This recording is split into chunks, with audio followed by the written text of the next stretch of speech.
ہمارے جذبات کو بھڑکا رہے ہیں۔ اگر آپ مبارک ٹائم دیکھیے تو اس میں معلوم دیا شیعہ و سنی کون ہوتا ہے، کلیئر کیا، اس میں معلوم دیا امام حسن امام علی کو ایک سازش۔ اس کے بعد کسی اردو پیپر نے لکھ دیا کہ صاحب جتنا بھی یعنی ایران میں جتنے بھی سنیوں کو مبلغوں کو پھانسی دی جا رہی ہے اور یہ کیا جا رہا ہے، جبکہ آپ جا کر کے دیکھیے کسی ایک مبلغ سنی کو پھانسی نہیں دی گئی وہاں۔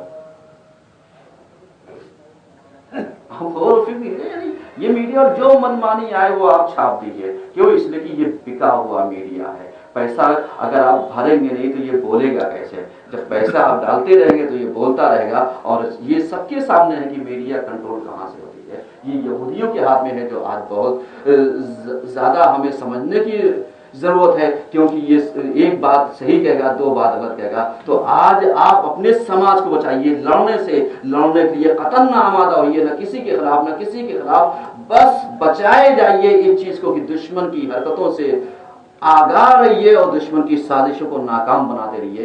یہی ٹائم مینجمنٹ کا سب سے اچھا میسج ہے کہ خود آگاہ رہیے اور دوسروں کو آگاہ کریے۔ اعوذ باللہ من الشیطان الرجیم، بسم اللہ الرحمن الرحیم، ان اللہ وملائکتہ یصلون علی النبی یا ایھا الذین آمنوا صلوا علیہ وسلموا تسلیما۔ اللهم صل علی سیدنا محمد صلی اللہ علیہ وآلہ وسلم وعلى امیر المومنین علی بن ابی طالب وعلى فاطمہ محمد وعلى الحسن المصطفى والحسین الشہید بکربلاء وعلی بن الحسین محمد بن علی وجعفر بن محمد وحسن بن جعفر وعلی بن موسیٰ محمد بن علی وعلی بن محمد ورسول علی والسلام۔ اللهم صل على مولانا صاحب زمان ماہی آثار الانبیاء وحاضر حمد الشرک والنفاق۔ پروردگارہ ہماری اس قریب سے عبادت قبول فرما دے۔ پروردگارہ جہاں کہیں بھی ظلم و روا کیا جائے، پروردگارہ ظالمین کو نابود فرما دے۔ پروردگارہ جہاں کہیں بھی مظلوموں کا خون بہایا جا رہا ہے، مظلوموں کے خلاف سازشیں کی جا رہی ہے، پروردگارہ مظلوموں کا ناصر اور ظالموں کے ظلم کا بدلہ ان کو اسی دنیا میں دے دینا چاہتا ہے۔ پروردگارہ ہمارے امام کے ظہور میں تعجیل فرما اور ہم سب کو ان کی آوان انصار میں شمار فرما۔